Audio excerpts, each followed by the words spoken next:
पहिल्यांदा अगोदर नजारा बघून घ्या, कसा आहे नजारा. एकदम मस्त असं.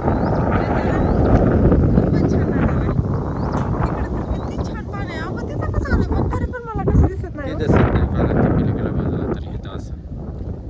आम्ही ज्यावेळेस व्हिडिओ काढायला सुरुवात केली त्यावेळेस एक आहे ना सुरुवात केली होती त्या तिथून जे आता बस दिसते का, बस येते आता दिसणार नाही, लांब आहे बस. ते पाणी दिसतंय ना तिथं समोरच एक असं एक टेकडे आहे, तिथं इथून व्हिडिओ काढला होता यूट्यूबला. ते गाणं आहे फसली नाही कधी कोणा, आणि तो यूट्यूबला एकदम व्हायरल गेला होता व्हिडिओ. अजूनही जातो तो, अजून चालला आहेस तो. त्याला आता 1-1.5 वर्ष होऊन गेले, पण तो व्हिडिओ आहे तो मस्त गेला होता. कारण त्यावेळेस पण लोकेशन असंच आम्ही पावसाच्या टायमिंगला आलो होतो, पण आज पाऊस नाही. कारण आम्ही येतो इकडं जास्त करून पावसाळ्यात, कारण पावसातच आहे ते जास्त इकडं. एकदम मस्त वाटतं, एकदम थंडगार आणि ढग असं वाटतं ते की आपण ढगामध्ये स्वर्गाचा अनुभव करायचा असेल तर पावसाळ्याच्या दिवसात कधी पण या साईडला व्हिजिट करा महाबळेश्वरला. तर तिकडे एकदम मस्त असं वातावरण आहे. आता बरेच दिवस झाले यायची इच्छा होती, पण वेळ भेटत नव्हता. पण तरी सुद्धा वेळात वेळ काढून आज म्हणलं जाऊया. पण नेमकंच आज पाऊस वगैरे काहीच नाही, जरा ऊन पडलेलं आहे, एकदम कडक ऊन पडलेलं आहे. तर तसं पाऊस आहे ते जाऊन 8 दिवस झाले म्हणा. पाऊस पालखीच्या नंतर पाऊस झाला नाही. पालखीत पण जायचं होतं पण तिकडे पण जाता आलं नाही मला. हेच आपले गेले पुण्यात जाऊन भेटून आले. किती भारी वाटतं पाठीमाग, काय सुंदर दिसतंय. नजारा एकदम मस्त आहे. असं जर आपण मग कसं नॉर्मली सर्वसामान्य लोक कसे आपण आहे ते दुसऱ्याच्या रील्समधनं, फोटोमधनं, व्हिडिओमधनं असलं नजारा बघतो, पण आपल्याला पण कधीतरी अनुभवायचा असेल तर स्वतः यावं लागतंय. असं पण नाही लय पैसे खर्च होते, ते 500 तेल टाकलं तर माणूस आरामात येऊन टाकतो. टू व्हीलर बघा, दोघं नवरा बायको टू व्हीलरवर. आम्ही जिकडं जाईल तिकडं टू व्हीलर. हां, कारण कसं मोकळ्या वातावरणात फिरता येतं, त्यासाठी टू व्हीलरवर फिरतो आम्ही जास्त करून.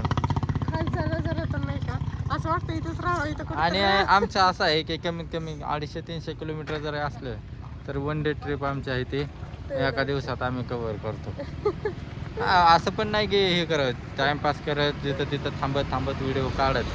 आमचं असं टार्गेटच असतं की बाबा आज ह्या ठिकाणी गेलो तर आपल्याला आहे ती कमीत कमी संध्याकाळी 8-9 पर्यंत गेली आपल्याला मुलाबाळामध्ये. असं नियोजन करून असतो. खूप छान वाटतंय बरं का. आम्ही आणि बऱ्याच ठिकाणी चालत आला, म्हणजे काय व्हिडिओ बनवत आले. आणि आम्हाला ना लय उंच जायचं आणखी, तरी पण आम्ही थांबत चाललोय. कारण का इथून हा नजारा पार करून इथं एकदम मस्त नजारा वाटला, त्याच्यामुळे म्हणलं इथं थांबून जरा 5 मिनिटं नजारा बघून जाऊ. बघण्यासारखं खूप काय खंडाळा घाटात, आणि खूप भारी वाटतंय बरं का इकडं. का बस दमलं बघा बोलू. मी एकटेच बडबड करते, मी बोलत नाही तर. आणि जरा 2 शब्द बोलायचं म्हणलं का लगेच बस. आणि आता बरेच दिवस झाला आमचे कॉमेडी व्हिडिओ पण येणार आहे, कारण वेळ नाही त्याच्यामुळे कॉमेडी व्हिडिओ येणार आहे आमचे. आता बघू हळूहळू आज पण वेळ नव्हता, पण आम्ही लय दिवसातून नाही का जायचंय खास हे बघण्यासाठी. बरेच दिवस झालं चला मागं लागू आज वेळ काढलाय खास की आज जायचंय. आणि आज पण असं होतं, पण आज पाऊसच नाही आला, नाहीतर पावसात खूप भारी वाटतंय. असं पूर्ण पाऊस दिवस असं हिरवगार वातावरण होतं, पण नाही हो ना. मला भिजायचंच आहे, पण आता काय करता. आता कुठं भिजायला आहे का काय, भिजायला काय नाही. तुम्ही तिकडे घेऊन चला, मला तळ्यात खाली पाणी दिसतंय.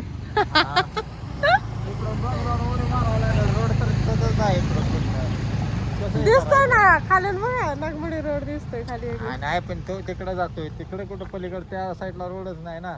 नाही मग आता काय करणार, मला भिजायचं तर आहे. चला आता थोडं तर टाकी मी डबका आहे का बघतो. तिथं येताना दिसला होता ना थोडा छोटासा वॉटरफॉल, त्यात मला बडवता काय मग वॉटरफॉल. चांगल्या धबधब्यात भिजायचंय आलंय महाबळेश्वरला. आणि काय आज पाऊसच नाही. आम्ही पण असं आज रॉंग टायमिंग झालाय, तरी पण हिरवगार असल्यामुळे मन रमले. 2 वाजत आले, नाही 2-2:15 झाले, 2 वाजत. आज घरने यायलाच उशीर झाला होता ना, त्यामुळं सगळे लोक आमच्याकडे बघतात ती प्रत्येक गाडीवाला बघितल्याशिवाय जात नाही. हे काय म्हणतात हे येड्यावाने काय ते मोबाईल हातात धरून बोर्डर असतील कोणाला आपण व्हिडिओ काढतोय पण माणसांना असे बघत बघत प्रत्येक गाडीवाला न बघता कोणीच गेलं नाही आणि एकदा बघून त्यांचं कधीच मन भरत नाही. एकदा बघितलं का डबल रिटर्न बघितल्याशिवाय जात नाही ती. चला बाय.